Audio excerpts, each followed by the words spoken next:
Welcome to episode 44 of Women Who Rebrand. I'm Sarita, your host for today. I'm really excited to be talking to Lu.Ci, the London-based singer-songwriter and artist. We'll be talking about harnessing the power of TikTok, learning what inspired her to create music, the themes she explores in her work, how her experiences with ADHD have shaped her creative process, and the techniques she uses to grow her following on the platform. Plus, we'll be discovering the challenges she's faced, the unexpected opportunities that have arisen, and her biggest lessons from creating content on TikTok. I'm pretty sure we're both excited to start this episode, so let's get the conversation going. Hello, Lu.Ci. Thank you for joining me. I'm so excited about this episode. Hi, thanks for having me. Me too. You're welcome. It's like, I love the fact that, number one, we're colour coordinated. Absolutely wasn't planned. For people that are listening, I'm in like neon green, and so is the lovely Lu.Ci. But you've got elements of pink to match your pink hair, which I absolutely love. Yeah, we go well together today. We do. Complimentary. That's it. Complimentary. That's it. So as I said, we're going to be talking about your career in music, songwriting, poetry, and content creation, because I really wanted to make an episode about TikTok, because I think there are lots and lots and lots of misguided or misunderstandings about the actual platform. You know what I mean, don't you? Yeah, I think people come up with their own idea and think it's just for kids and it's just people doing dance moves or lip syncing and that's it. Yeah, I think people definitely, because it kind of kicked off in lockdown, didn't it? And all the kids were jumping on it and the adults were jumping on it with the kids. And so then everyone kind of thought that it was just a dancing platform or was just for children, when actually it's a really great place that you can launch your brand. Exactly. And that is exactly what we're going to talk today. I'm so into this. For those who follow me personally on my Hey Street account and all that kind of stuff, it is content creation. So I've been doing content creation for years and now have gone into the world of podcasting. So it's interesting to get an insight from someone who's using a platform that, number one, I dip in, dip out. I don't really take it seriously because, again, I'm concentrating on the magazine and podcast. So yeah, it's just like another aspect of a platform that is relatively new, I guess. Yeah, it's kind of new. It's kind of new to the older generation. Let's just say that. Yeah, I think the older generation need to kind of hop on it because they have a tendency to just kind of write it off and just go along with the Facebook and the Instagram, when actually they're actually both behind now and TikTok is the front platform to work with. Right. And that's why you're seeing elements changing on Instagram, because they do have a tendency to look at what other platforms are doing and be like, we like that, let's do it. And then that's when trouble happens and we get glitches because they're just trying to put everything from every single platform into this one thing, which is very irritating. But yeah, let's get into the interview, going off on tangents already. So Lu.Ci, what inspired you to start creating music and expressing yourself through spoken word? Probably life experiences, probably going to be mental health as well. I first started off writing poetry, and then that kind of went into a more of a performance, so into spoken word. And I've always been musical throughout my life. My family are quite musical, and I was always in like musical theatre and so on stage, blah, blah, blah. And then I kind of put the two together, and that's how I came into music. I did music at school, so I studied. And it's just kind of, it's a bit like venting, but it's a bit like therapy as well. So, like you get writing therapy. If you go to a therapist or to a counsellor, they might say to you, oh, well, write down your feelings, or, anything that's been quite difficult for you, just kind of let it out. And that's exactly what it is. And it is just about kind of letting it out. And sometimes you can have some things within you that you push back quite a lot. And once you kind of start, and it can be hard to get into, don't get me wrong, you'll think, well, why am I doing this? It feels really strange. But then once you get the hang of it and you kind of get into it, you start to explore parts of you. And it's a bit like, what do they call that tool? Shadow, is it shadow writing? Oh, okay. Like shadow work. I've heard of shadow work where you, delve into the deep parts of you. We had a guest the other day that was saying, it's like going into a loft and it's very dark and there's boxes in those lofts and, you have to go down the stairs, go through the dark bits and open it up. But you don't know what you're going to find. And sometimes, as I've put it, it could be something pink and sparkly and magical, but you have to go through the dark to get there. Yeah, exactly. And that's exactly what it's like. So it's the same with poetry. It's the same with writing lyrics. It's the same with writing music. It's all connected. I mean, there's been things that I've experienced through my life. So, I had been in very abusive, narcissistic relationships. I had myself forcibly put upon, I'd had a lot of mistrust and things like that. And I kind of worked this out through my music, through my poetry. So some of my singles that are already out at the moment actually are based around, finding yourself again and actually being able to be free, because then you've come out of the other side. So there's different stages to these singles and where you actually are. And it just tells you a story, and it's a story of achievement, really, because it's like a recreation of you, like a rebirth. And I hear that quite a lot, and especially with say music artists that I follow and listen to.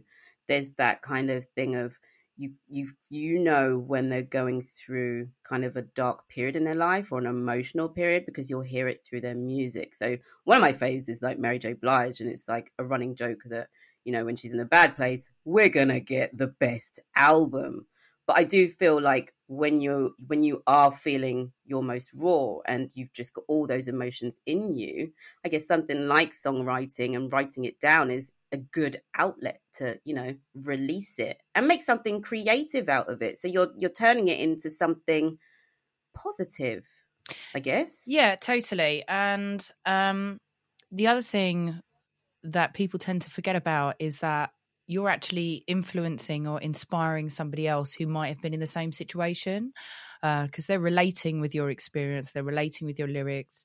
And I've had quite a few people that have come to me and said, actually, Lu.Ci, do you know what? Your music has actually really helped me. I really connect with your poetry. I get completely where you're coming from. And it makes people feel not so isolated. Absolutely. Yep. There's definitely like playlists that I have related to, and they've been the best ones to get me through those points, because it is, you feel something. It's like a connection. You feel a connection, and it kind of makes you feel that you're not alone and you can push through those situations, whether they're good or bad. There are loads of kind of relatable kind of music artists and stuff. So yeah, sorry, I'm just like I'm going into those boxes now and thinking about music, and that's why it's like, nope, put them back. We're not going to go there. But yeah. So what kind of themes do you explore within your music and spoken word poetry? I know you did say that you touch upon certain things that you've gone through and experiences. Is there anything else? So mental, physical abuse, narcissistic abuse. I touch on being a woman, being feminine. I am a huge feminist. Amazing.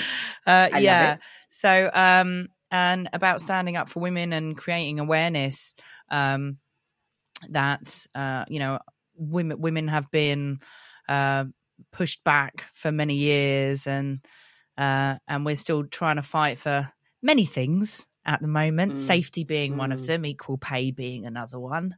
We're still not quite there, but I touch on all these points. I also touch on points where topics that might be in the news or so on how it makes me feel. So what's going on with the world?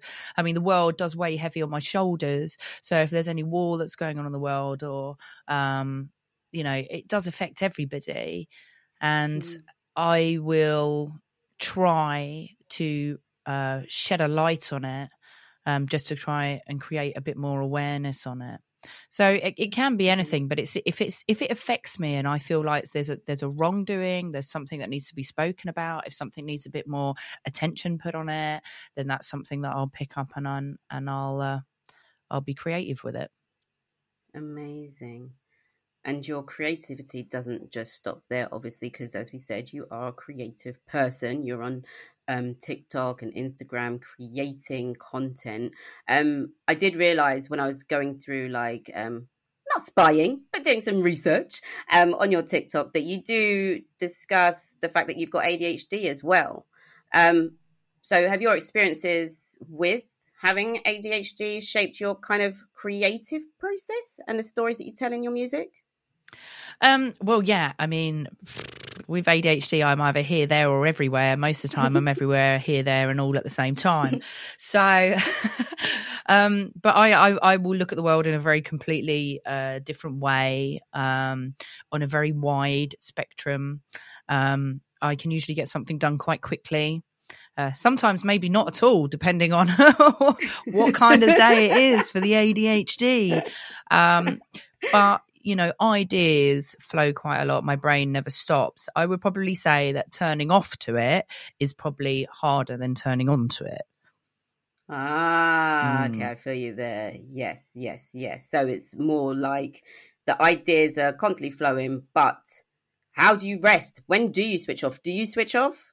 It's very hard, I have to admit. There's a lot of kind of meditation, breathing exercises that have to come into it. And I have to give myself a fair amount of time. So especially after I've been live streaming, if I've been live streaming, I'm on a hype because you're constantly thinking on your feet. And I have to give myself around about half an hour to an hour to be able to wind down. But that's the same if I've done a gig. Yeah. If I've done a gig, it's exactly the same. Everything's up, all your energy levels are up. So it just, you need to try, and it's a coping mechanism that you have to adapt to yourself, and it can be really hard, and you have to be a bit strict, which again is very difficult when you've got ADHD because you don't want to be. Not at all. I mean, if we could just be like floating around, just doing whenever, whatever, wherever, whatever, etc., then it'd just be like the greatest time ever. But obviously you can't do that in life. It's not realistic. Well, I was going to add and get paid for it. That would be even better. Oh yeah. That's the thing, because I think for me, when I've done work, I'm a freelancer, and when I've done stuff like that, it's never really been with an actual purpose. The purpose was, well, am I enjoying it? However, am I making money out of it? I don't think so. And it got to the point where I'm like, yeah, I kind of like money. I want money. So let's actually do this thing on purpose, and actually make some. But yeah, if it isn't, obviously, it's an added bonus if you've got ADHD, but for anyone else as well, if you can earn from what you enjoy. And I said it to my kids, I'm like, just, when you're thinking about careers and stuff, think about what you enjoy. Because there's nothing worse for me thinking, well, I wouldn't be able to do it, number one, but just having a job that I would hate, like hated, I wouldn't be able to do it. I don't think my brain would physically allow it. Yeah, I mean, I've done the really boring 9-to-5 job where I've just kind of sat at a desk, and if I'm honest with you, it's just made my brain rot, to the point where I've become extremely fidgety. I can't cope with it, and I feel like I just want to jump out of a prison. So it doesn't work for me, unfortunately. I've got to be creative. I've got to be able to explore ideas. There's got to be a lot of colour. Generally right in your face, but yeah, I mean, 9-to-5 doesn't really work, but going online, being creative. I mean, there's a massive community for ADHD on TikTok, and TikTok's a great place to be able to reach new people and people that are similar to you, because you actually get a much greater reach on TikTok than you do on Facebook or Instagram or YouTube.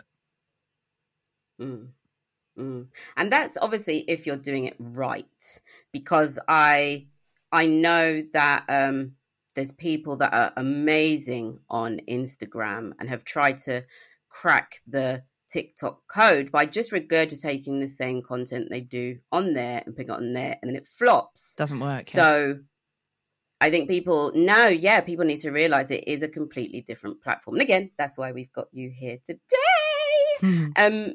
So you were talking about reach, and connecting with fans. So how has the platform helped you to connect with fans and followers? Well, to answer that, we'd probably have to go back to what I was doing on Instagram, because I find that Instagram is very much a more kind of professional platform. So that's somewhere that you would share your successes or what you're going to do or where you're going to go. And the people that get more traffic are the people that have already set themselves up somewhere else. So, and then they just kind of pulled it all over to Instagram. Since Instagram's been owned by Meta, everything has just kind of gone downhill for them, to be completely honest. And it seems like they're relying on smaller businesses to pay more money into promotion, where they get a set reach given to them. With TikTok is a completely different platform. And what was really annoying me about Instagram is that I didn't feel like I could be myself. So I could be the Lu.Ci who, is on the BBC. I could be Lu.Ci who's going to be releasing a single. I could be all these kind of critical points within my career I could share on Instagram, and then other businesses would be like, oh, that's really interesting, let's give her a follow. But I could never actually just be myself and be like, this is my daily life, this is what I'm getting up to, or this is how I'm feeling. I used to let some feelings out on Instagram, but it was to a point where I couldn't be as creative as I wanted to be. When I came over to TikTok, I did the exact same journey as everybody else done. So where you just take all your content and you're like, I'm just going to shove it out because I've already got this and it's going to work, because it worked for me on Instagram. And what happened? It flopped, a big fat hairy flop straight on my face. Bam. Right? Didn't work. So I sat there and I thought, well, what's going on? And there's different stages to this. And this is where you need to think about kind of like rebranding yourself, really, in a way. And that's exactly kind of what I did. And I sat back and I thought to myself, what is it that I actually want to get from this, and what parts of my personality? Because it was very much based on my personality. I want me to come through. I want people to not just be like, oh, there's another success or something like that, or she's just kind of, I'm very aware of how people might think. And it was just like, I want you to see me. I want you to see me when I'm happy. But I also want people to see the comical side of me, because, I'm quite funny. Right? So I was like, I want people to yeah, you are. I want people to see that side of me. But if I'm in love, I want you to see that. And if I'm upset, I want to be able to be in a place where I can share those emotions as well, because I want to meet people and know that I'm a real person. Do you know what I mean? So I started off on the platform, and I've got a few different series on there. I do music, I do singing, but there's a lot of funny stuff. I've got to say. Yeah. Which is the bits that I love as well. Obviously I love it all. But when, for me personally, when I'm following someone, I do want to see elements of them. I don't want it to just be that curated, squeaky clean, what's the term? Media trained. That's it. I don't want to see a media trained person. I want to know who they are. And I think I definitely gravitate to people that I can see elements of, their life and their personality, authentic personality as well. And I definitely get that from you. Yeah, well, that's kind of what I wanted, was to come across that, I'm a real person and this is me, and you either like me or you lump it, really, because it doesn't really matter, because I'm not for everybody. Everybody's not for me. Actually, not a lot of people are for me, but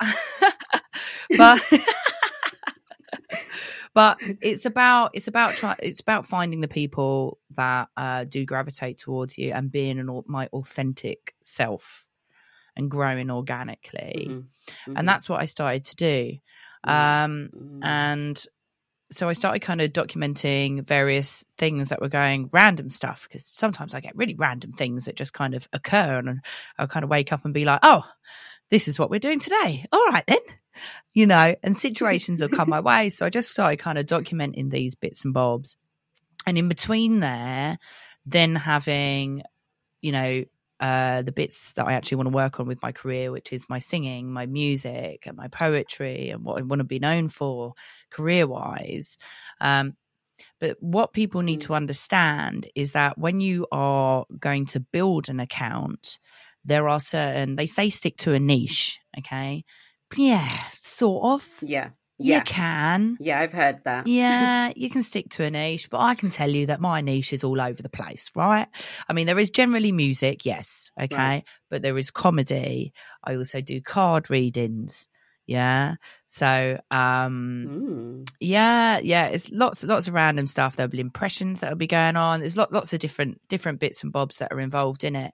But the most important thing is to have something that is a bit regular. And when I say something a bit regular, is having a couple of different series under your belt. So you've always got different things to go back to that people are going to expect from you. And if you're your authentic self, this makes things a little bit easier. Right, yes. Because then you're just going to be being you, and whatever aspect of you is always going to be there. So you don't have to work too hard about it. And then if one day you're feeling to yourself, oh, well, I might be thinking, oh, today I'm going to do a funny song, because I'll do a few parodies, and they really do very, very well. There was that song, The Winner Takes It All by ABBA.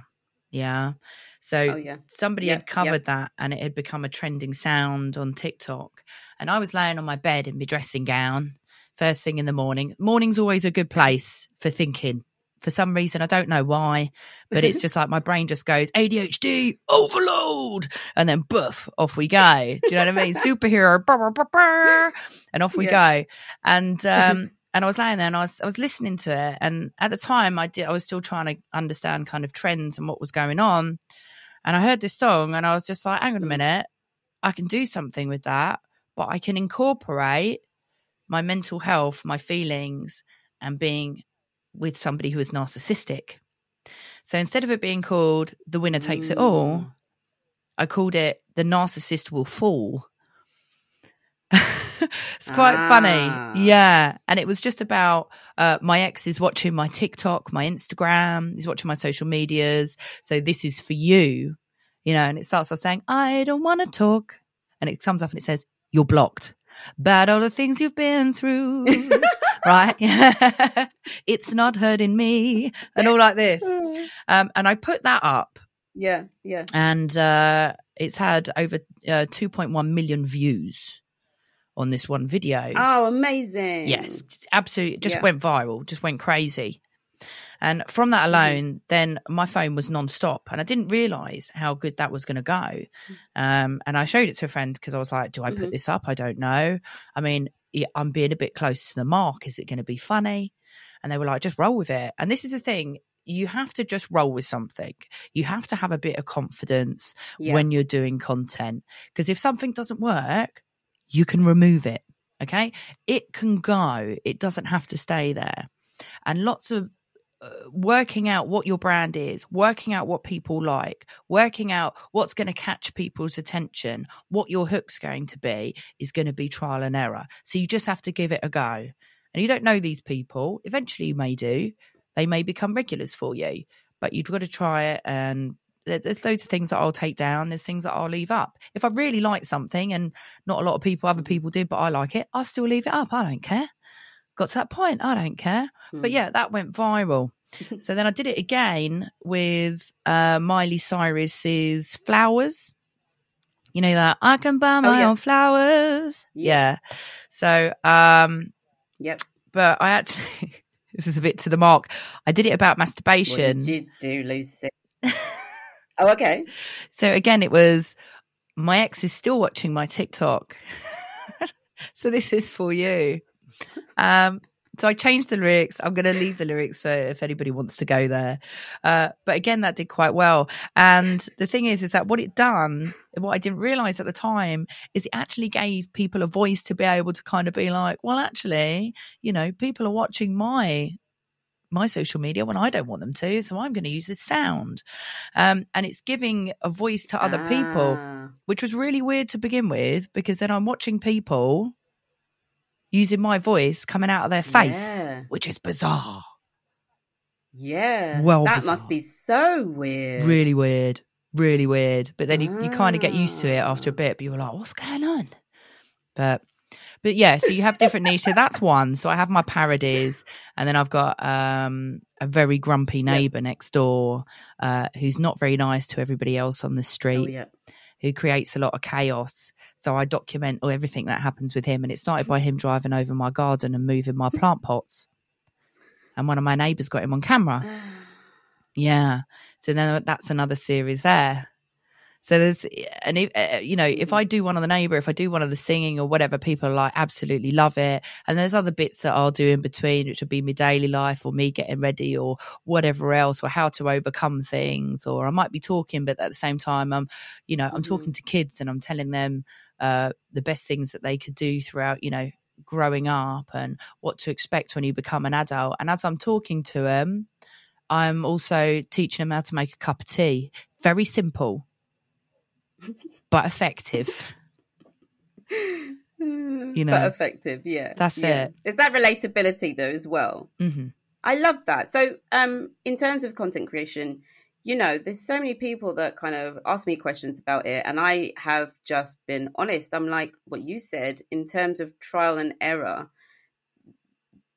social media platforms is just a playground, and you really do have to just try and find your own voice. And I think I've noticed, because I've been doing Instagram for a while now, started out as a mummy blogger and all that, and although there were people that got the follows and the numbers, you could see that they were following instructions, or they were following what someone else was doing.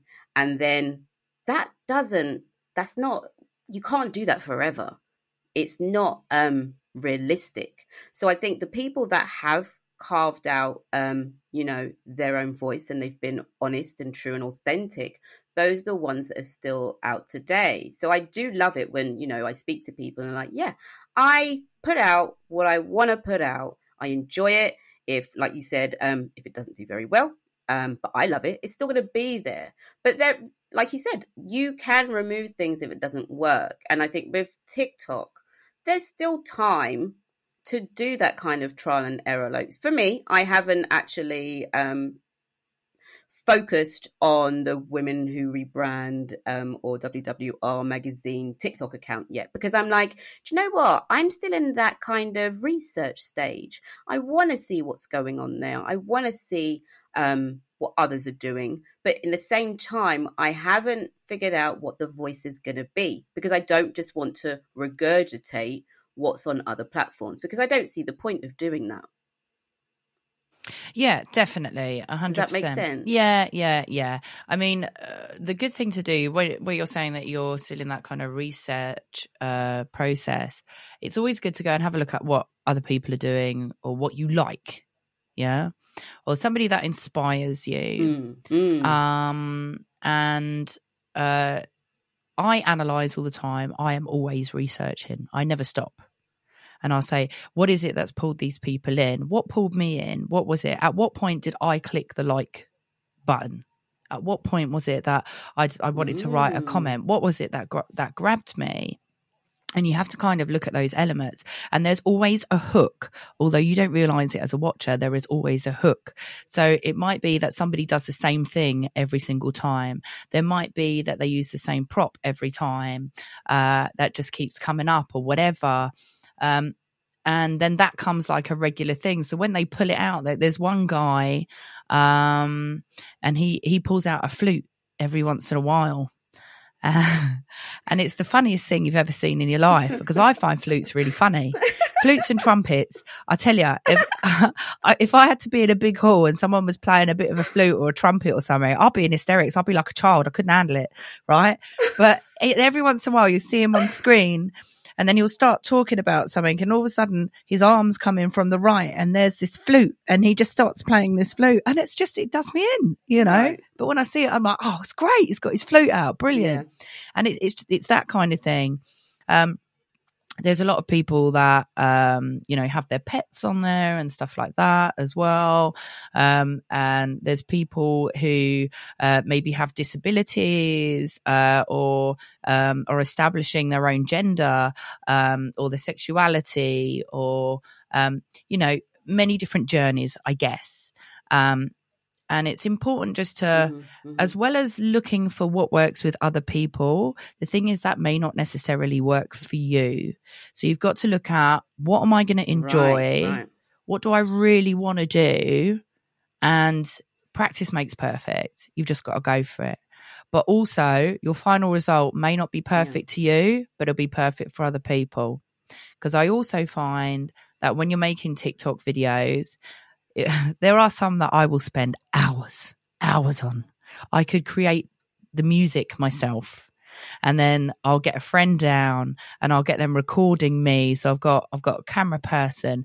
I've written all the music to it, and then I do all this editing and create this I don't know, 1 minute and 5 seconds video, which has taken me, 4 days, for example, right? And then I'll stick it up, and then it gets something like 1,000 views, and I'm like, oh. Whereas something where I've just sat at the piano and I've done it within 45 seconds in one clip, and it's taken me 45 seconds to do in one go, and I've just gone, and shoved it up, 2 million views. At wwrdigital.com, you'll find the Women Who Rebrand podcast and bonus content to accompany each episode. Plus, between episodes and season breaks, you'll get access to informative articles and personal stories about health and wellness, relationships, and careers. Take a journey with us to become your most authentic self, because you matter. Join our online community on Instagram and TikTok at wwrdigital. You don't have to be perfect on TikTok. Yeah, which is amazing, and I think that's what I like about the platform as well. You don't have to be this great editor or amazing content creator and have the best lighting, and all the professional gear, which I think is quite where Instagram is. It's a bit more glossy, it's a bit more professional. But there are obviously people on TikTok that go down that route. I've realized that there's people that use professional cameras, and you can tell the slight difference. But again, I think it obviously works for them. And like you said, it depends on the person. So what are kind of what are the ADHD brain?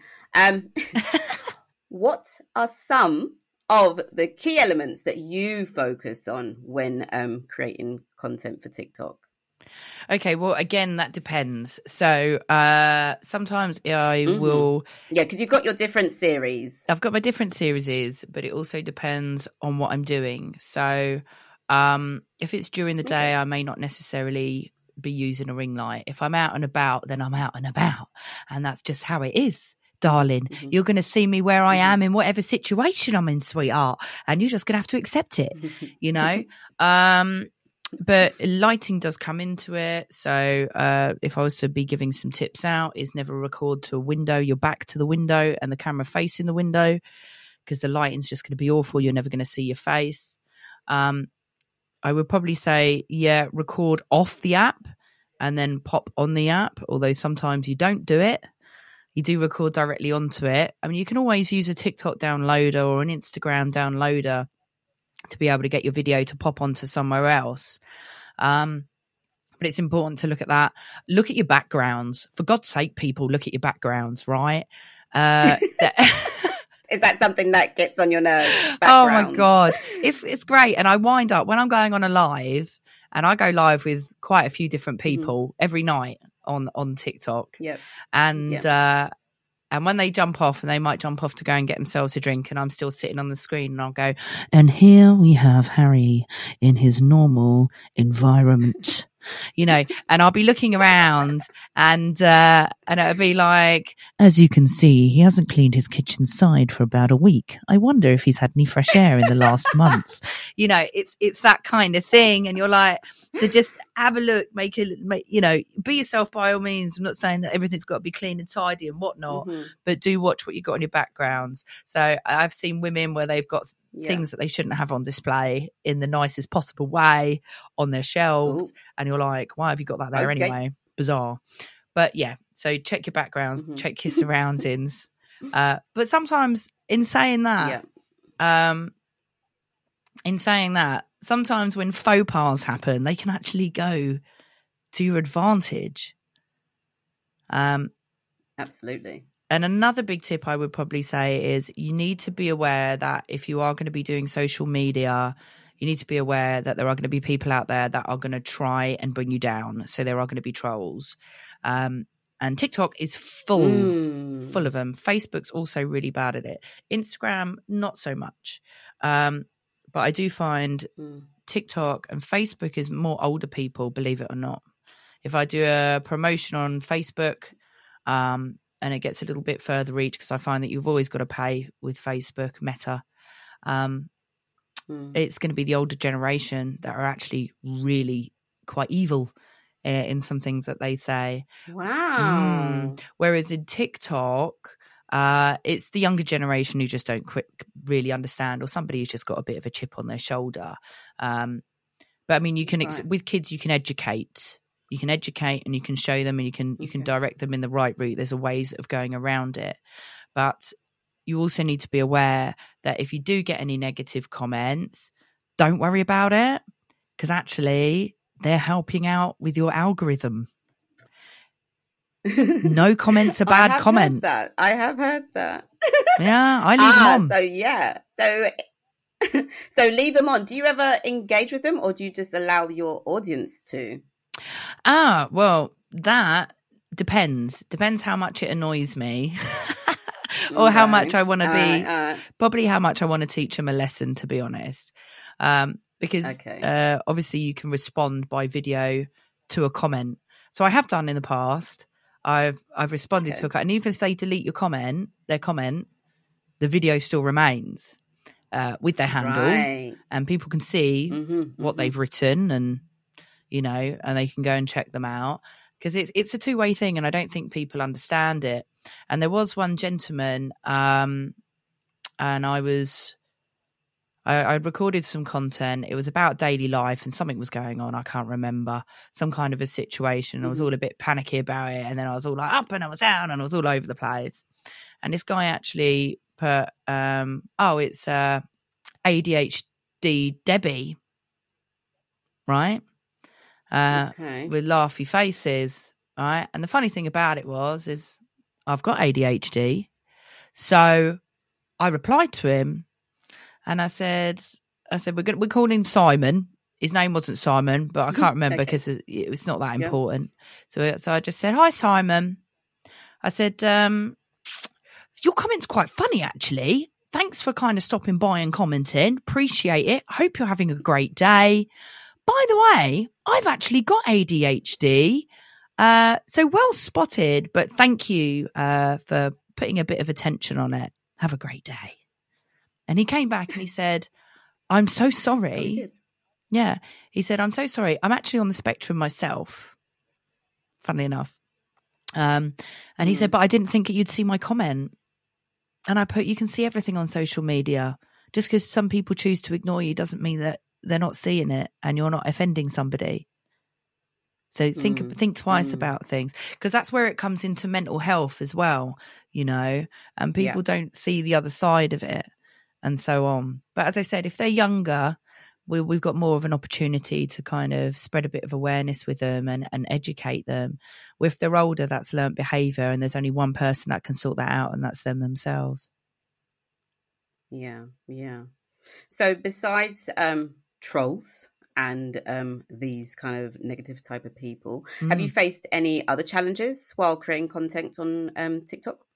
Yeah, sometimes I can get stuck. I can get it's like a writer's block, I guess. Okay. Yeah, and I think everybody can get a bit like that. So and you'll think, well, I don't know what to do today. Or there'll be so many things to do that you're like, how do I pick which one to do? And the best way that I can deal with that is I write notes. I have lists. And I have TikTok ideas. I have content ideas. I have separate things that I will go onto Instagram to what I'm going to put on TikTok. Sometimes they'll be the same thing. Mm-hmm. I went through a phase where I was putting the same thing at the same time on TikTok and on Instagram. And I did some research myself, and I was saying, I put it on TikTok and I left it for one day, and I saw how well it done. And then I went and put it on Instagram the next day, and it did better. It did all right. And I thought, okay. So I was a bit like, okay, so if this is getting attention on TikTok, this is actually now working on Instagram. And that worked for a little bit, and then it didn't work. It did, and then it didn't work. But yeah, so you can go. I just thought I'd pop that in there quickly. But yeah, sometimes it's going to be the case of I've either got too many things on my head that I'm thinking about doing, or sometimes I can't think of anything.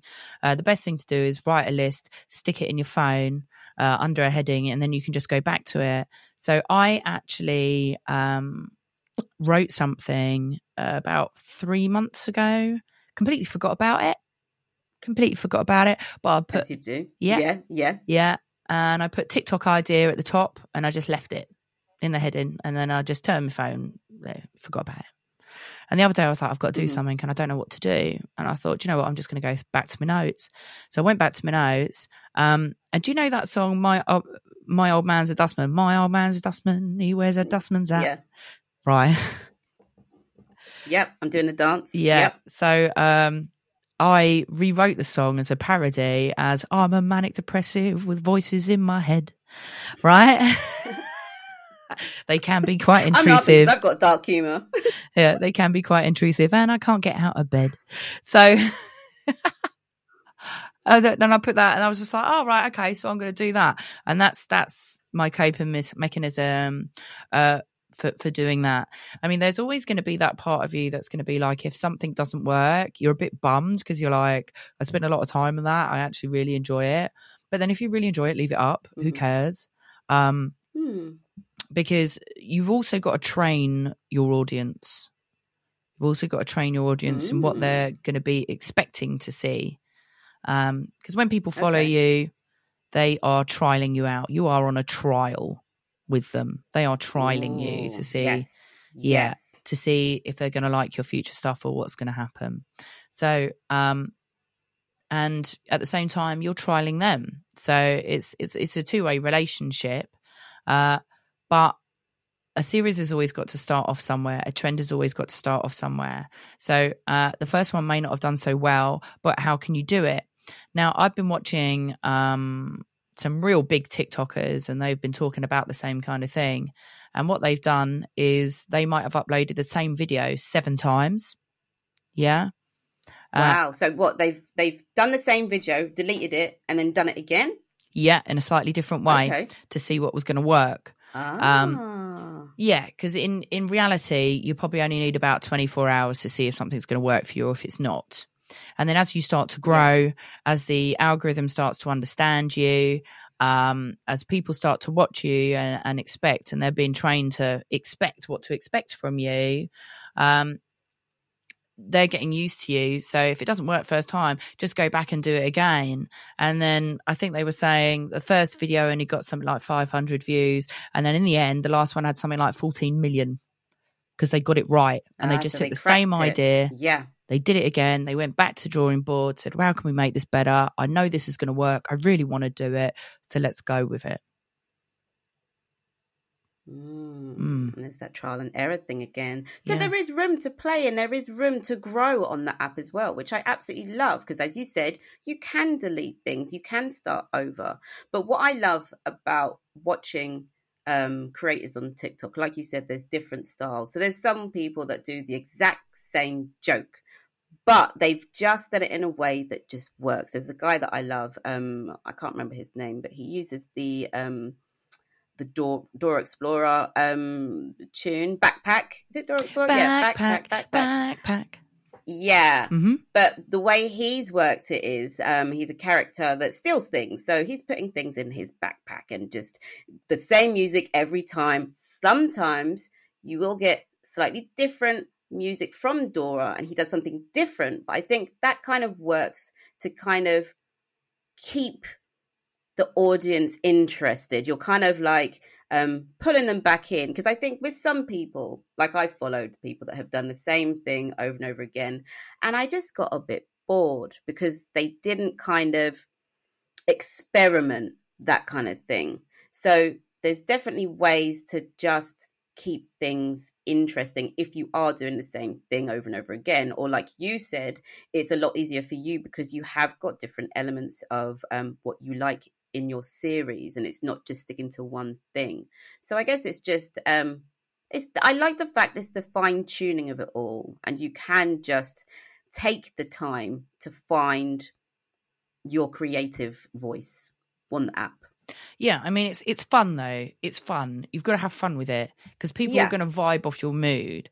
So me as an artist, it is my job to make you cry. It is my job to make you feel love. It is my job to make you laugh, to make you smile. All these different elements of emotion are what I'm trying to get to you from me, to make that connection with you. So if you're having fun with something, your audience is going to be having fun as well. They're going to be having a really, really good time. You know, if you're finding something funny and you're laughing your face off, they're going to be sitting on the other side of the screen laughing their face off and all. So it's just part and parcel. You know, a smile is infectious. So just whatever you're doing, make sure it's something you're going to enjoy, something that's going to be really fun for you. And if you have quite a few different of those elements, you're going to find the same people. They'll find you, and eventually it will build up. Mm-hmm. And I guess don't get too stuck on numbers, because obviously you could be really, really lucky and do your very first video and get like 10 million views. However, that's probably not realistic for a lot of us. So I guess, what do you do about numbers? What do you do about something that doesn't necessarily reach your expectations, and especially whilst having ADHD? Because I know for me, if I've done something and I've got that bit of validation, then I'm getting that source of dopamine. I'm like, yeah, because I liked it, so you like it, so this must be great. But how do you stay motivated if you don't get that validation? Not necessarily in a bad way, but it's not like enjoyed by your audience. I go find it. And what I mean by going to find it is there's some tricks that you can do when you've uploaded a video. So this is going to be for people who have got some quite big balls, right? Bit ballsy, or you're going to be a bit more experienced. So what I would usually do is, once I've uploaded a video, I'll give it maybe half an hour and I'll jump on a live stream. Because then I am in two portals on this platform. I've just put out some new content, which TikTok's working on, the algorithm's working for me. And then I jump on a live, which it just kind of stereos your content while you're on it, and people will find you because you've got your content streaming, and then you've got your live streaming. So if you imagine that there are two roads, and then if you're on both of these at the same time, you are doubling your exposure. So that's a trick that I like to do. Works on TikTok, does not work on Instagram. Okay, don't try it on Insta. Insta's just dead. Don't bother. But it does work on TikTok. Instagram. Yeah, I know, right? They really need to sort it out. But yeah, I go and find it. There are times that sometimes it can take a bit longer. But the more videos you're doing, you know, then they're going to climb up anyway, because everybody starts to check out all of your content to see what you're about. So they go through different bits, and then they find stuff that they like, and then they find something that they really like, and then they follow you. So it's like they're using your profile as a catalogue.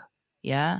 and you're using your series as highlighters of your catalogue. So that might just be, the appendix or whatever, and then they'll go through that and look for the certain bits and bobs that they want, but they're aware of what you're doing. So if something feels like it's flopping, leave it. I've had a video that's still growing. It's been on for a week. It's on 6,000 views, but it's getting a good reaction from people. And that's enough for me. It's like, okay, cool. Well, that's working at that level. So let's work up to the next one. And that was actually a poem. And I haven't done an awful lot of poetry spoken word on my TikTok, but I am now in the process of training my followers that they are going to be getting this every once in a while, depending on how I'm feeling. Okay. So I've done comedy. They know I can do that. They've seen the singing. They've heard the music. And now I'm introducing them to the poetic side of me. And then after that, there's going to come all the painting, which they're going to really enjoy. Oh, that's the next stage. Yeah. So it's just like, if you imagine it, you approach it like a relationship. So when you meet somebody, they might not see every single aspect of your personality at that point. It's a relationship that you're going to be growing into. And that's the approach that I've taken. You can be very much in your face, this is who I'm going to be. But as they say, slowly catch the monkey, and just let people warm to you in their own way at their own pace. So if it doesn't work, leave it on there, move up. And how do you know it's not working? Your first video, as you said, doesn't mean that you're going to go on there and get millions of views. It doesn't work like that. You'd have to be very, very lucky, and you'd have to get something very much on point and at the time of the moment. Time of the moment is essence, by the way. Always try and have your phone, your camera ready, because you never know when you're going to fall over or something like that, or someone's going to come and approach you and say something really, really random, which happens a lot with ADHD. So whenever I see somebody kind of approaching me, I kind of get my camera out because I'm like, I don't know what's going to happen here. So let's see. But I mean, I was recording myself once while I was driving, which I don't, it's a small disclosure, don't do it, guys. But I had my camera on while I was driving, and I was singing a Backstreet Boys song. And I was driving down my street, and all of a sudden this car came out of nowhere, out of a side street, hidden behind this van, and nearly kind of went, and I slammed my brakes on, and I managed to catch this all, and I waved at the guy, the dude, and then I just carried on driving and started singing straight away, because that's what it's like with ADHD. You go, oh, this is happening, look at that, anyway, la la la la la, and then you're just back to where you were. And I managed to get that, straight away onto camera. So it's always worth having your camera out where you can, but obviously be safe with it, guys. Do you know what I mean? Don't just think that you're going to have it out everywhere and in places where it's going to put you in danger. But yeah, if a video doesn't do well, leave it up, grow with it, or take it off, do it again in a slightly different way. You're training yourself as well as training them, and you're training the algorithm as well. So yeah, that's what I would say, is even if it flops, leave it on there, try again. You can always take it off a bit later. I've got content on there that I've done from like last year that if you look at it, you just think, oh my God, this is well dated. What's going on here? It's a journey. Do you know what I mean? Some of it I'm embarrassed about, but I'm like, sod it. Everyone's got to understand I've had a journey as well. And it's like those people where you were saying like they've bought these cameras, these HD cameras, and it's all very, very professional, but they didn't used to be. They came on a journey and they weren't, but they're at the stage that actually that works for them. So that's what they do. Lots of us TikTokers don't do that, or we use it for certain times, and then I just go back to the everyday kind of reality TV kind of view, candid camera stuff. So yeah. And I do like seeing that that growth. Like that's kind of how my brain works. If I'm on my feed on TikTok and a video comes up and I'm like, I'm enjoying this. This is good. I'm not one to click follow straight away. My next step is to go to their profile and see, because sometimes it could just be a one-off thing that they've done and they never do it again. I'm like, but I liked that and I don't like what you're doing, so I don't really want to follow. But with people that I've gone onto their profile, I like what I see. I love scrolling down all the way as far down as possible to see where they've come. So if their videos that they started doing aren't necessarily, what they're doing now, I still like it because I like to see the growth and the journey. It's quite inspiring as well. Yeah, totally. And I mean, I've had some of my guys say to me, I'm glad to see you growing. It's nice to see you growing. I can see, different points. They'll notice things and say, it's nice to see where you've come from and be with you on this journey and to watch your journey and to be a part of it. Because then they're a part of it, and you have your regular people who keep kind of popping up and, some fans become friends. I mean, I call all of mine besties because they are. If I've got a drama going on, like I don't know what to wear, I'm going to be going out and my ADHD is rife, and I'm like, do I want loud colours? Do I want to wear a dress? What am I going to do? And I'll just go on and go, right, guys, I need you now. What am I going to wear? And I go on the live and then they're just like, this is cool, this is cool, this is cool. And we just work it out that way. So there's a lot of time that's invested, but you need to understand that you do have a responsibility as well. And I think that there's quite a few TikTokers, live streamers that don't necessarily understand that the people that you are dealing with are actually real people and they've got real feelings. Right, yeah. And sometimes they might reach out to you because they don't have anybody to talk to, so that you're going to have a responsibility to direct them in the right kind of place for something that's going to be good for them. I do get people that come on and they'll talk about their mental health and when they're not in a good place. And I do have to state that I'm not a counsellor. I'm not a counsellor. I'm not the right person to talk to, but I can definitely give you a telephone number to ring or a crisis line or something like that. Yeah. So you do have to be very aware that even though you're dealing with the public and it's easier to get out to the public, it's easy for the public to talk to you as well. So it is definitely a two-way call.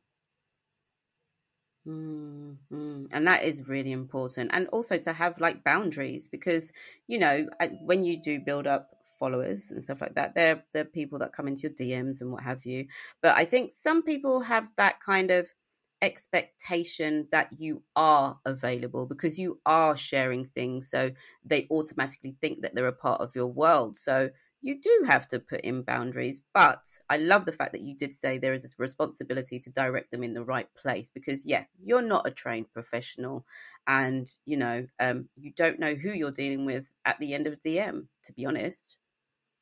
Well, that's it. And there are a lot of people that pretend to be other people and so on. So you have to look after yourself. Catfishes. Yep. You have to look after yourself, and you do have a responsibility to your followers as well, and there are children that this app is open to, so not everything's going to be great for kids. They're going to know all about it.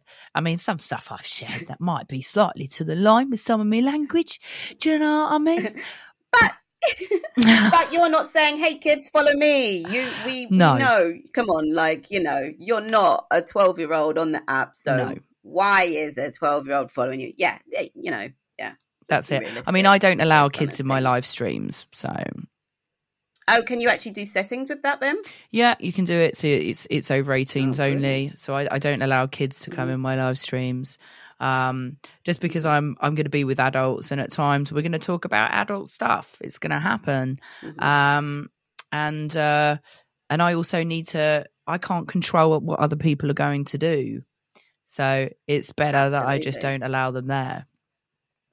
Yeah, that makes sense. In terms of lives, so that it seems like the app rewards you for reaching more people. So I've heard that when you post something and it goes to a certain amount of people, it will then push it to more. But if it only goes to say 20, it won't push it any further. For example, I don't know the stats, but you know what I'm trying to say. But with lives, you don't have access to that straight away, do you? Is it a case of you have to have 1,000 followers and then you get access to that? Yeah, so you have to have 1,000 followers to be able to go live streaming. And to be honest with you, it doesn't matter how many followers you've got. If you're not live on a regular, you're not going to get many people in. It's as simple as that. Unless you've got millions and millions of followers, then you're going to end up with more people in your live stream. But in saying that, it can vary. Because, I mean, I work on my live streams every day, but I also work on my content. So it's like, if you want to get to know the real me and see me like, you know, when I'm just not kind of on one doing my content, then you can come and watch me and have a chat with me in my live stream. If you just like my content, fine, just watch my content. You've got 2 different channels there where you can get to know me. But I have seen people who have got millions and millions of followers and they end up with not a lot of people in the live stream.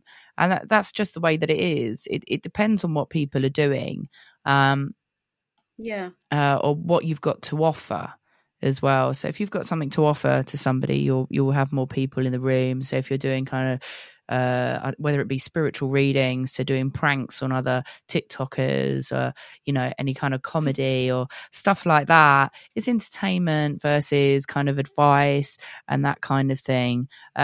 I would say with your lives, have a purpose of what you're going to do or how you're going to set up. If you just want to have a chat with people, that's fine, but just be aware that you are just going to be having a chat with a few people. Unless you're a celebrity already, that's the only way that's going to change for you. Other than that, then, you know, what's your goal going to be? What do you want to get out from it? What do you want to show people? What's your USP, I guess, and how you're going to use that. But in regards to just going back to what you said about, well, I suppose you would go up a tier, is what we were talking about, to your reach. That's what I was trying to say. Yeah. So you've got like the first tier, well, it'll go out to so many people, and if so much percentage of that tier like it, then they put it out to the next tier. And then if so many people that percentage like it, then it goes out to the next tier. So I've got to be honest with you, I'm aware that that's kind of, I've been told that it works like that. Okay. But then my question is, what happens when you pay for promotion? Because if you're paying for promotion, you're paying for it to go out further into a tier anyway. I don't generally pay for promo that much. I've got to be honest with you. It's a case of if it works, it works. But you have in the past. I have in the past, but I've only done that really on Facebook. Experimenting? Experimenting. Oh, okay, but not on TikTok. On Facebook, I've done it. I've done it on Instagram. I find they base their reach on you paying the money. Unless you're a celebrity with a huge following, it's not going to happen. And then you've got, in saying that, there was a time with my videos on Instagram that did very, very well. And I was running around like I was Johnny Depp doing the run of the Pirates of the Caribbean, and I ran all around Richmond and Twickenham and Whitton, all in the local areas, running in front of the rugby ground and stuff like that, and that had over 1 million views on Insta. So sometimes, but that was a massive trend. It was a huge trial. Everybody was interested in it, and you know that went quite far. But I have done promos before on TikTok, but I haven't found that they've done that well. And then what I've also found, which is something else that I'm currently researching myself, is if your views drop after you use promo. Yeah, because this is what I'm wary about. So back in the day when Facebook was amazing, and they did roll out, you know, you can boost your content. And I did have a play with it because back in the day when I was doing makeup, so it was more of a business thing. But then I found when you didn't pay, your views would drop and your reach would drop. So it's like you're kind of being penalized. But at the same time, it's like they want to catch you in that net so you continuously pay for it. But then I don't know if I was just reading into like conspiracy theories in my mind or not. Yeah, I get that. So that's what worries about. That's what worries me about boosting content. Yeah. So, because I found that when I promoted something, my views then started to drop a bit. And I was like, hang on a minute. What's going on? So I stopped posting. I left it a week. Oh. Okay. I left it a week. And I thought, right, I'm not playing into these hands of greed. TikTok, I'm not doing it. They're not going to get You are me. not getting me, mofo. Yeah. And so then I decided to just stop. And I thought, do you know what? I'm gonna let the algorithm restart itself. And that's what I did. Right. And then they're creeping up again, but it does take a while. So promotion wise, I don't even bother with it anymore. If people like it, they're going to like it. It depends. Yeah, and it depends what you're doing. I mean, if you are a business and you've got something to sell, you want to go down that route, then fair enough. But, as a creative, I think it depends what you've got to say. And if you haven't got anything to say and you just want to get the reach, it just seems a bit disingenuous. I'm not saying obviously you're doing that, but I know, some people only focus on those numbers. And it's like, okay, but what do those numbers mean? What is the purpose of you being on the platform? What are you sharing? What are you hoping to get out of it? So, yeah. I get that. All the experimental stuff. I love it. Yeah, I mean, numbers are important. There are people who will delete videos that don't do so well. So then on your page, you've only got a collection of videos that do very, very well. But there are things that I want to share about my personality and who I am.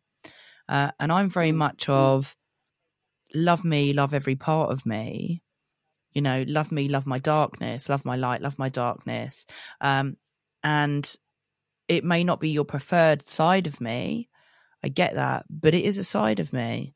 And my TikTok is very much, as I said earlier, to be my authentic self, to be a place where I can be comfortable, I can be safe to be me, and find some people that actually just appreciate what I've got to give and enjoy it. And maybe I can inspire some people.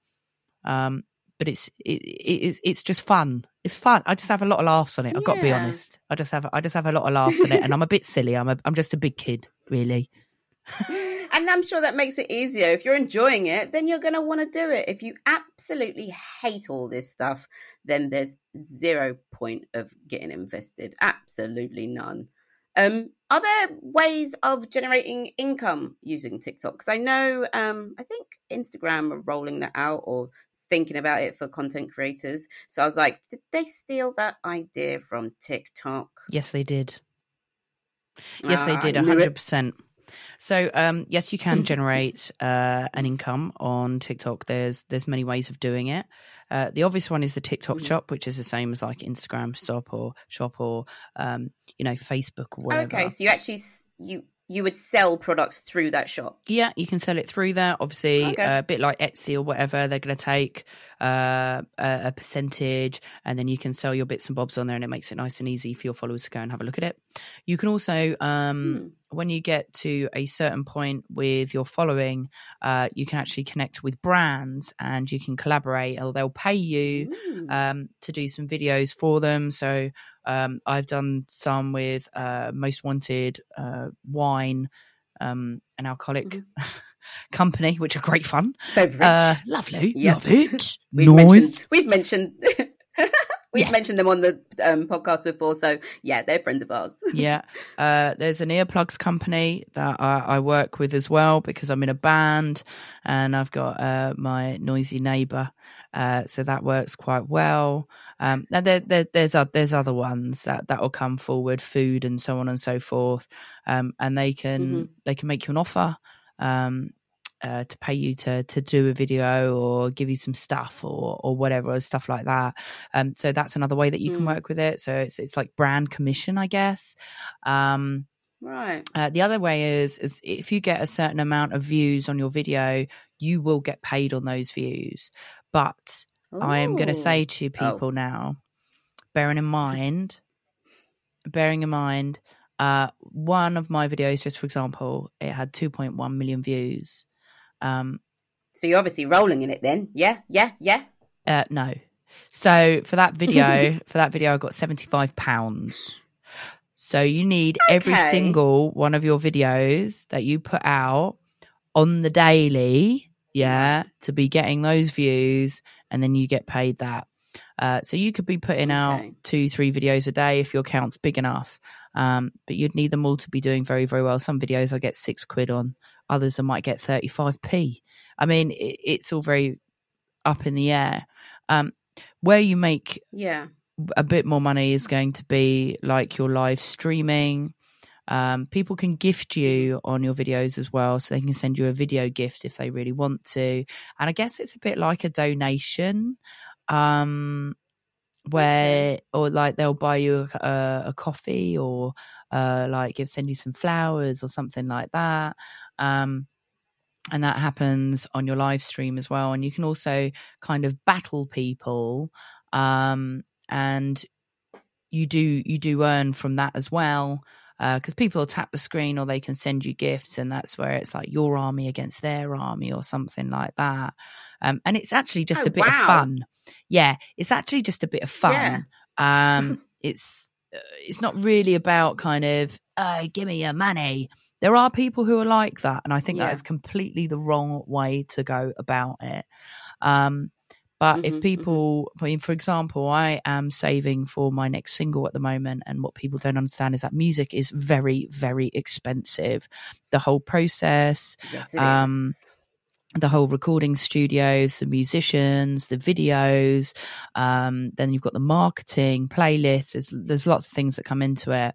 So I just asked people, if they could donate into helping me save up for my next single. And if they want to, they do. If they don't, they don't. I understand that everybody has got their own lives. We're in a very tight spot at the moment with the cost of living, and it's up to people. It doesn't mean I'm going to ignore anybody. It doesn't mean that we're not going to have fun when we're on a live stream, because we're going to have fun, because I enjoy it and I like them being there, But that's another way that you can potentially. I do know that there are some that earn something like £20,000 a week.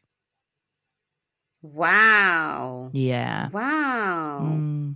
It's possible to make a living out of it, but it's going to take growth. It's going to take some time to get there, and it's going to take trial and error. It's not something that you can just say, today I am going to give up my job and I am going to be a TikToker. It doesn't quite work like that. It takes time to try and get into these things.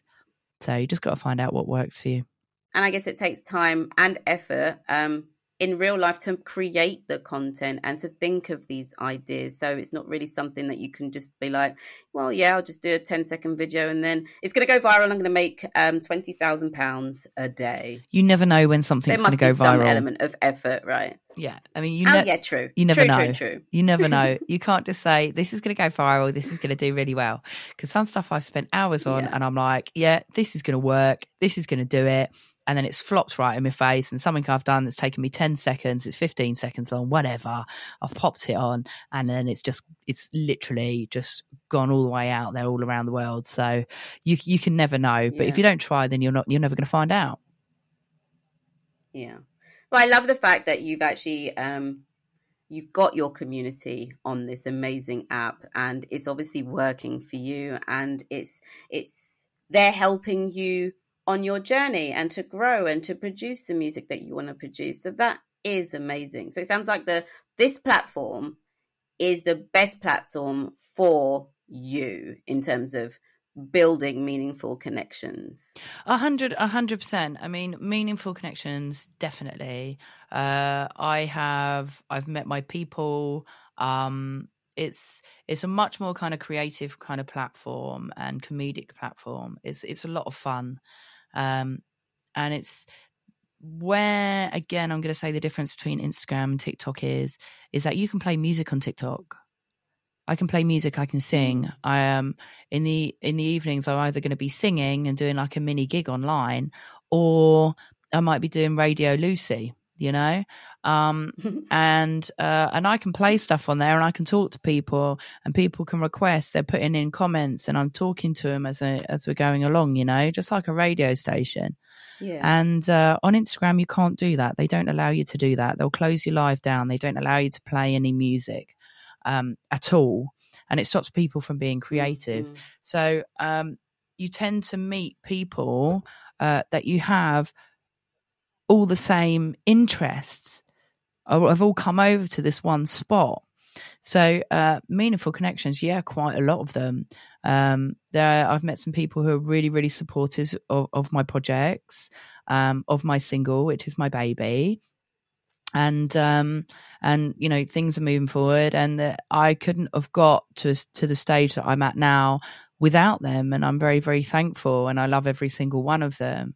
And they know very well that, as in where at times I'll go on having a meltdown about what I'm going to be wearing this evening, you know, and they'll help me out with that. They know that if they come onto a live stream and they might ask me for some advice, and I'll sit there and I'll tell them exactly, you know, my advice on whatever it might be. So it's a two-way street. And some people have become friends, and it's a nice place to be in. It's safer. I feel that it's safer. It's a safe place for me to be able to be me, and to be accepted. Oh, that's brilliant. I love it. I can't wait to do some more research and get on there and actually just create content, create it. But I do love watching. I think for me, I love watching and seeing what content is out there and just making me laugh, or learning or growing alongside so many people. Like I dip in and dip out now and again. And it's like, you know, you said it kind of blew up over lockdown, and I see people that I watched and they started their accounts and they had like 100 people, and I go on there now, it's just like, yep, we got 2 million followers and stuff like that. And also I was watching, I don't know if you're a fan of Drag Race, but I used to, well, I still do. I followed the twins that were recently on the last series of Drag Race, and I was a bit late because I just got WoW and streamed it. I begrudgingly got it, but I did want to watch Drag Race. But anyway, I saw them on Drag Race, and I was like, it's like my little babies, my little TikTok babies, my friends are grown up and now they're on a show. And it's just like, I love seeing the growth and where people go on their journey and end up. And it's just, it gives loads of people opportunities. That's the thing. And I love it. I love the fact that they're also paying creators as well. So what projects are you most excited about working on in the future, whether that's TikTok or your music? I know you broached upon there the fact that you're going to be doing some art. I can't wait for that. But yeah, what are you most excited about? My next single, I'm so excited about it. Yeah, it's going to be called I Cried for You. And it's going to be I know it's going to sound very different, but it's going to be very upbeat. It's going to be, if I had to try to explain the sound that I want it to have, because it is in production and creation at the moment, then it would be a mixture between Paloma Faith, Green Day, and the Fratellis. So it's going to have that kind of upbeat kind of change in it. Yeah, and it's I can't wait to get that finished and get the music video done, and then hopefully I would like to be in some festivals with it, but we will see. We will see. That would be amazing. But that's what I'm most excited about at the moment. Yeah. Yeah, and then I'm working constantly on growing my socials, getting my TikTok up. The next stage of my TikTok is going to be, I want to get to 100K, which I'm not too far off from getting there, to be completely honest. But there's a couple of milestones along the way. But you're never a finished product. You're always going to be evolving yourself. They say that every 7 years somebody can completely change. Yeah, absolutely. Yeah. So that's here on Women Who Rebrand, we champion those changes and those life stages and growth. Exactly. So, yeah. I mean, I used to have long blonde hair, and now I've got half a head of hair and it's pink. So I can't imagine you have long blonde hair. I really can't. I know, it's a completely different person. I can't imagine you the pink just seems to be your natural hair color, to be fair. I know it's random, isn't it? It's random. But honestly. But yeah, so my next single, so that's going to be the thing for growing my platforms, and then wherever it takes me. I would like to see myself eventually on as a radio presenter or something like that, but that's something that just may come in the end. I don't know, because just very quickly, the other thing that's very good about TikTok, because of the reach, there is always people watching you, and you don't know who's watching you, and they do pick up talent from TikTok as well. So if there's things that you want to do, or you've got a voice that needs to be heard, go on TikTok and tell your story and what it is. Someone's going to listen. Absolutely. As I said, these two twins ended up on Drag Race. Like, come on. Everyone's watching. Thank you so much, Lu.Ci. This has just been such an informative episode. Because you're welcome. There are people, like I said, my age group, we're like, oh, it's for kids or whatever. And I'm always like, come on, TikTok, it's really fun. I love watching it. It's hilarious. And I am one of those ones that, you get the warning, that video, you've been watching this for quite a long time. I'm like, yeah, I know. I'm going to continue. You get the same. You get the same warning when you're on a live. It'll say, well done, you've gone live for 190 minutes. And I'm like, yep, I know. Go away. I'm still going. Yeah, I'm not done yet. But where can our audience find you online? Obviously, what's your TikTok handle and all of that malarkey, that beautiful jazz? So you'll be able to find me everywhere as Lu.Ci P, at lu.ci_p is my handle. And you will literally find me everywhere. If you want to have a look for my music on Apple or Spotify, then it's just going to be lu.ci. And the same goes for Deezer and so on. But yeah, at lu.ci_p. You'll find me everywhere. Once you've found me, you're never leaving. Forever. I will obviously put all of that information on WWR magazine. I'll put all the links and everything to go with the write-up of this episode. Thank you so much, Lu.Ci. I have learnt a lot. I hope everyone had a notebook there and was taking notes, honestly. You're welcome. Thank you for having me on. It was fun. It was cool. We should do it again. Yes, we should. I'd love to work with you again and possibly do some lives when I've got my TikTok underway. Yeah. Definitely. I'll show you the ropes. That'd be fun. No problem. Yeah, I'm all for that. All right then, Lu.Ci. Take care. See you later. Bye. Bye. We hope you enjoyed this episode of Women Who Rebrand. Be sure to subscribe and leave a rating to keep up with upcoming episodes. Join our online community on Instagram and TikTok at WWR Digital. And stay tuned for our next episode featuring another fantastic guest ready to discuss the most insightful topics. Thanks for listening.